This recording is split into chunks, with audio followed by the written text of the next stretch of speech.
Ops. Alam ko nang iniisip nyo. Ayan, pasensya na mga init, trabaho lang. And this time nga, itong order sa atin ay nung isang araw pa nga ito at hindi ko pa na-edit. Dahil ngayon na nga tayo nagkataon at nagkaroon ng time. And this time, itong ating cake ay alam nyo na kung ano yung mga ginagamitan nito or kung anong mga okasyon.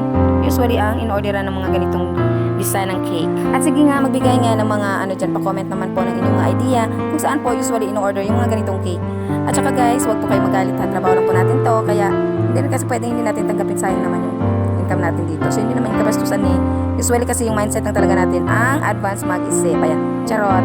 So this time nga, ang size po natin cake dito ay 4x3. Ito po ay bento size lang. Nilagyan lang po natin ng mga drip design. Ang ginamit ko lang nga dito pang drip ng ating cake ay yung whipping cream lang po natin. Tinuna ko lang.